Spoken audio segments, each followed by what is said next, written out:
Hello student, good morning. एक बार फिर मैं हाजिर हूँ आप लोगों के बीच में। आज हम लोग क्लास 10th रसायन विज्ञान का एक और नया चैप्टर अध्ययन करेंगे जिसका नाम है कार्बन तथा उसके यौगिक। यह बहुत ही इंपॉर्टेंट चैप्टर है, इसको आप लोग अच्छे से पढ़ेंगे, इससे बहुत ज़्यादा नंबर के क्वेश्चन आते हैं पेपर में। चलिए देखते हैं कार्बन तथा उसके यौगिक। अब जानते हैं कार्बन क्या है। कार्बन एक तत्व है। कार्बन क्या है? कोई पूछेगा कार्बन क्या है, बताएंगे कार्बन एक तत्व है। इसका संकेत सी होता है। कार्बन एक तत्व है। कार्बन एक तत्व है जिसका संकेत क्या होता है? इसका संकेत सी होता है। यह पृथ्वी पर जीवों के लिए अत्यंत ही महत्वपूर्ण तत्व माना जाता है। यह पृथ्वी पर जीवन विद्यमान के लिए या जीवों के लिए हाइड्रोजन और ऑक्सीजन के बाद या ऑक्सीजन और हाइड्रोजन के बाद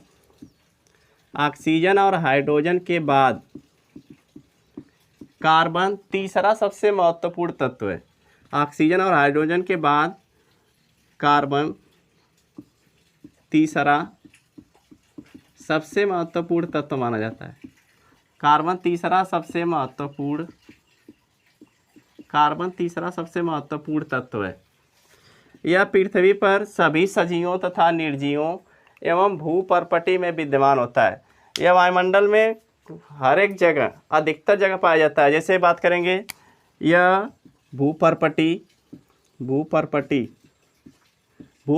मतलब पृथ्वी में, ठीक है। भूपर्पटी कामा स्थल पर, पेड़ पौधों में, जंतुओं में तथा निर्जीवों में भी पाया जाता है। कार्बन निर्जीवों में भी कार्बन विद्यमान होता है। जैसे भूपर्पटी की बात करें तो भूपर्पटी में कार्बन खनिज के रूप में पाया जाएगा। जैसे पेट्रोलियम वगैरह हुआ, पेट्रोलियम में भी अधिक मात्रा में कार्बन पदार्थ उपलब्ध होता है। स्थल पे पाया जाता है। पेड़ पौधों में भी कार्बन की मात्रा होती है। और जंतुओं तथा निर्जीव पदार्थों में, निर्जीव जैसे लकड़ी कोयला ये सब क्या है? निर्जीव पदार्थ हैं। चाहे पेट्रोलियम है तो उनमें भी कार्बन होता है। और हमारे शरीर तथा जंतुओं के शरीर एवं पेड़ पौधों में भी कार्बन होता है। यानी कार्बन लगभग सभी जगह विद्यमान है, ठीक है। और यह एक काले रंग का, इसको जलाने पर कैसा होता है? काले रंग का पदार्थ होता है। कार्बन क्या होता है? काले रंग का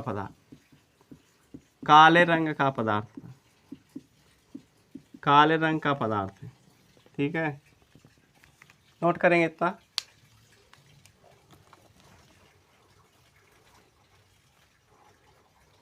आगे देखेंगे,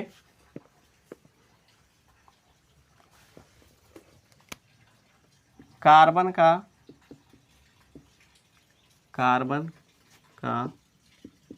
परमाणु क्रमांक। क्योंकि कार्बन एक तत्व है यह, इसलिए इसका परमाणु क्रमांक होगा ही। तो कार्बन का परमाणु कितना होता है? कार्बन का परमाणु 6। इसका इलेक्ट्रॉनिक विन्यास करेंगे। इलेक्ट्रॉनिक विन्यास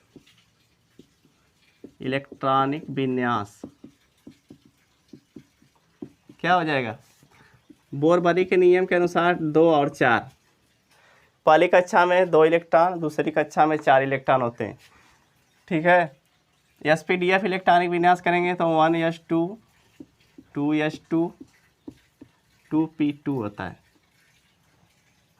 इसके p उपकोष में 2 इलेक्ट्रॉन होते हैं, s उपकोष में 4 इलेक्ट्रॉन होते हैं, ठीक है। इसको कहते हैं sp-df इलेक्ट्रॉनिक विन्यास। sp-df इलेक्ट्रॉनिक विन्यास 1s2 2s2 2p2 मिला लेंगे। 2 2 4 2 6। ये जो ऊपर लिखा जाता है इसको यह इलेक्ट्रॉनों की संख्या होती है। 2 इलेक्ट्रॉन इसमें, 2 इलेक्ट्रॉन इसमें, 2 इलेक्ट्रॉन इसमें। 2 2 2 4 2 6। sp-df के बारे में आप लोगों को अगली कक्षा में पढ़ाया जाएगा, क्लास 11th में, ठीक है। आगे लिखेंगे कार्बन का परमाणु संख्या या कार्बन की परमाणु संख्या। क्या हो जाएगी 12, या परमाणु भार भी कर सकते हैं, बताया लगभग बराबर होते हैं दोनों, परमाणु भार इसका 12। नोट करेंगे इतना। यहाँ नीचे लिख लेंगे एक पॉइंट और, कार्बन की संयोजकता, कार्बन की संयोजकता, कार्बन की संयोजकता 4 होती है इसकी संयोजकता।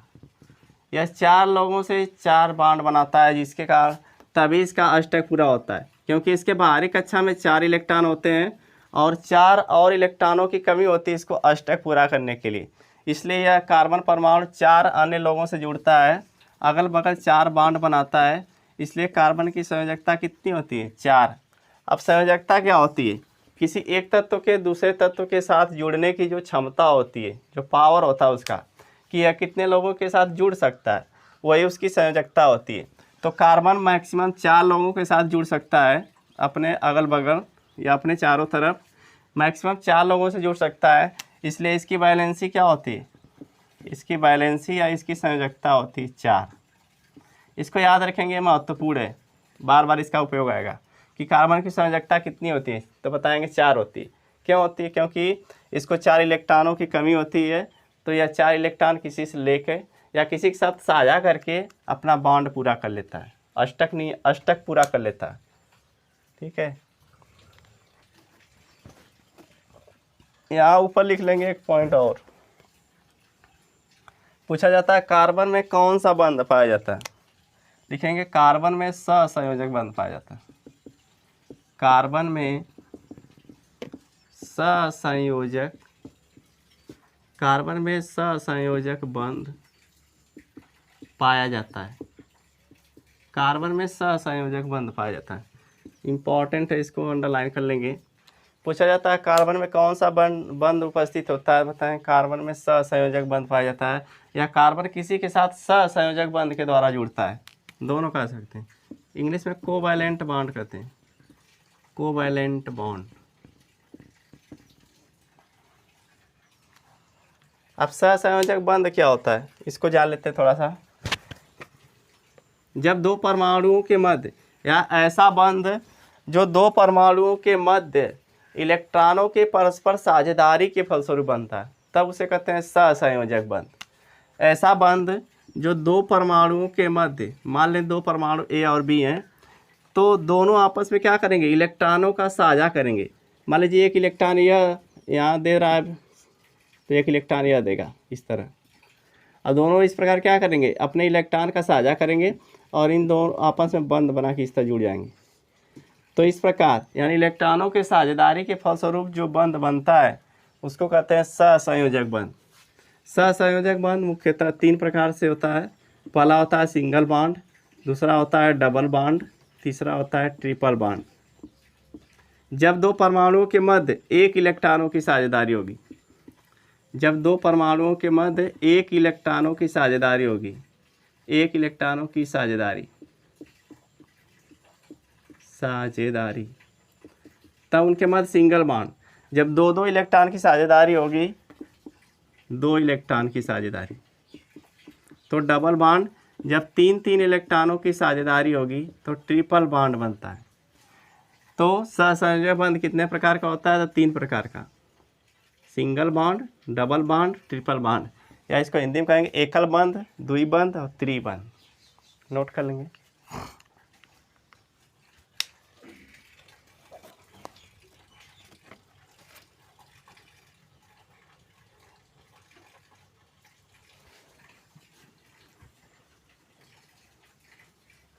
आगे देखेंगे,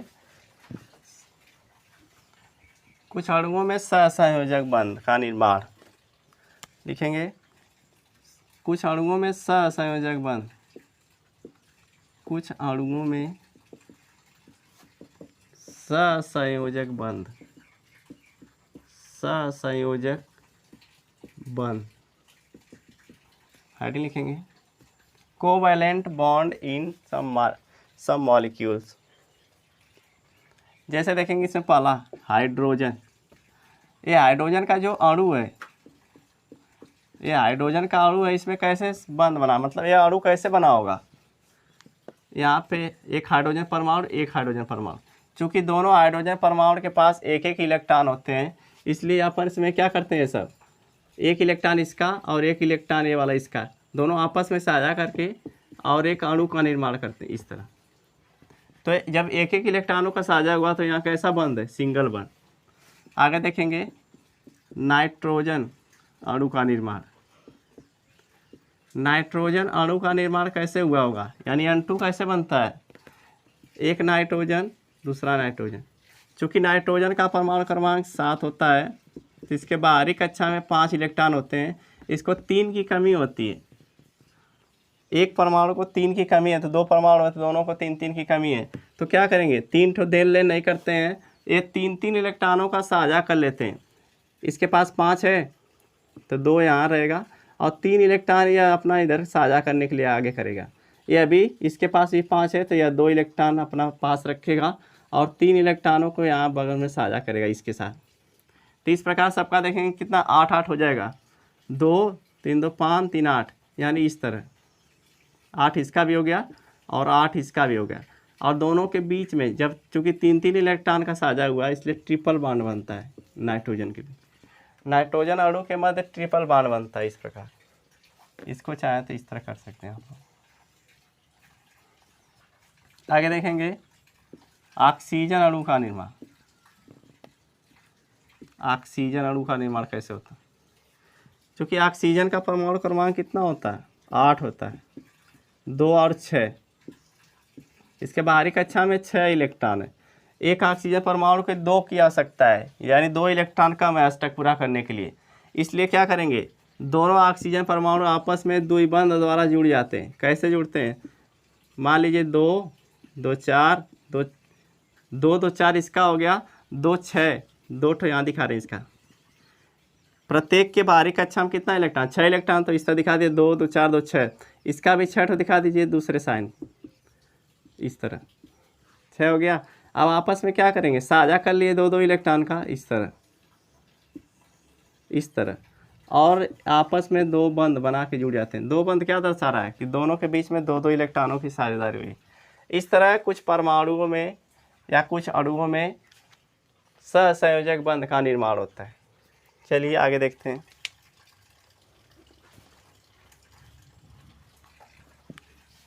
अभी लिखेंगे कार्बनिक यौगिक। अगला टॉपिक है कार्बनिक यौगिक। कार्बनिक यौगिक, कार्बन के बारे में पढ़ चुके हम लोग। अब आगे देखेंगे कार्बनिक यौगिक क्या है। Organic compound. ऑर्गेनिक कंपाउंड ऐसे यौगिक जिसमें कार्बन परमाणु विद्यमान होता है, या वे यौगिक जो कार्बन, हाइड्रोजन तथा अन्य तत्वों से मिलकर बने होते हैं, उन्हें क्या कहते हैं, कार्बनिक यौगिक कहते हैं। कार्बनिक लिख लेंगे यहाँ पे, कार्बन यौगिक है, कार्बनिक यौगिक, ठीक है। ऐसे यौगिक जो कार्बन, हाइड्रोजन तथा अन्य दूसरे परमाणुओं से मिलकर बने होते हैं, उन्हें कहते हैं कार्बनिक यौगिक। या ऐसे यौगिक जिसमें कार्बन परमाणु विद्यमान होता है, उन्हें कार्बनिक यौगिक कहते हैं। लिख लेंगे वे यौगिक जिनमें कार्बन परमाणु विद्यमान होता है या पाया जाता है, कार्बन परमाणु विद्यमान होता है, उन्हें कार्बनिक यौगिक कहते हैं। या दूसरे भाषा में लिख सकते हैं इसको, ऐसे यौगिक जो कार्बन, हाइड्रोजन तथा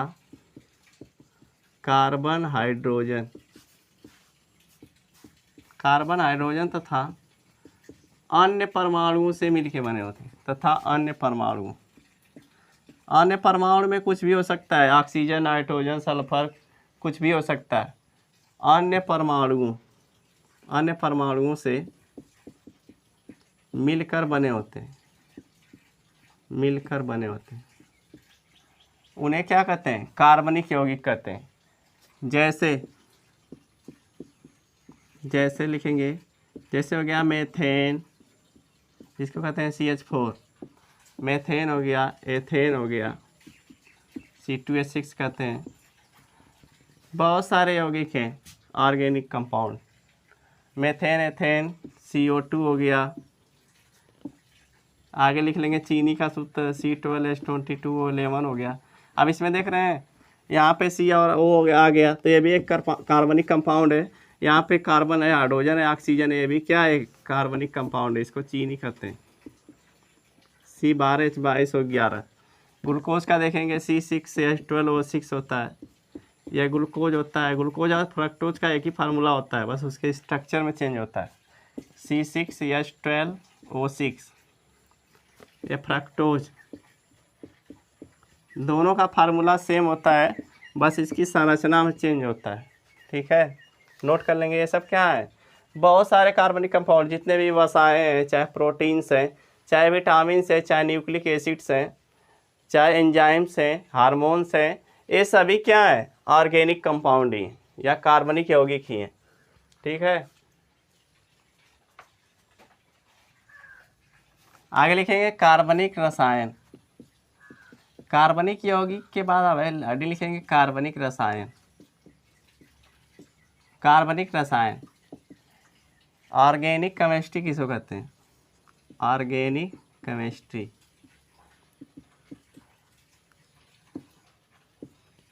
कार्बनिक रसायन, रसायन विज्ञान की वह शाखा जिसके अंतर्गत कार्बनिक यौगिकों या हाइड्रोकार्बनों का अध्ययन किया जाता है, उन्हें क्या कहते हैं, कार्बनिक रसायन कहते हैं। रसायन विज्ञान की वह शाखा जिसके अंतर्गत कार्बनिक यौगिकों या कार्बन से बने यौगिकों अथवा हाइड्रोकार्बनों या दोनों का अध्ययन किया जाता है, उसे क्या कहते हैं, कार्बनिक रसायन कहते हैं। लिखेंगे रसायन विज्ञान की वह शाखा, रसायन विज्ञान की वह शाखा, वह शाखा जिसके अंतर्गत, शाखा जिसके अंतर्गत कार्बनिक यौगिकों, अभी इसके पहले पढ़ाए हैं कार्बनिक यौगिक, कार्बनिक यौगिकों काम आकर के लिख सकते हैं हाइड्रोकार्बनों, हाइड्रोजन और कार्बन से बने यौगिकों, हाइड्रोकार्बनों का अध्ययन किया जाता है, का अध्ययन किया जाता है, अध्ययन किया जाता है, उसे कार्बनिक रसायन कहते हैं। The branch of chemistry in which study of organic compound hydrocarbons is called organic chemistry. आगे लिख लेंगे होलर को, होलर को कार्बनिक रसायन विज्ञान का पिता कहा जाता है। कार्बनिक रसायन, कार्बनिक रसायन का पिता कहा जाता है, का पिता कहा जाता है होलर, क्योंकि इन्होंने प्रयोगशाला में सबसे पहला कार्बनिक यौगिक बनाया था जिसका नाम है यूरिया। H.G. होलर ने प्रयोगशाला में सबसे पहले एक कार्बनिक यौगिक का निर्माण किया था जिसका नाम है यूरिया। यूरिया लिख लेंगे, इसलिए इनको रसायन विज्ञान का पिता कहा जाता है। यूरिया एक पहला ऑर्गेनिक कंपाउंड है जिसे प्रयोगशाला में बनाया गया था। सूत्र लिख लेंगे इसका NH2CO, NH2CO यानी H2। इसे ही सबसे पहले, यहाँ कार्बनिक कंपाउंड क्यों, क्योंकि यहाँ कार्बन इसमें उपलब्ध है, इसलिए यह कार्बनिक कंपाउंड है यूरिया। इसे ही सबसे पहले वैज्ञानिक H.G. होलर ने प्रयोगशाला में बनाया था, इसी कारण इन्हें कार्बनिक रसायन विज्ञान का पिता कहा जाता है। ठीक है, मिलते हैं नेक्स्ट वीडियो में।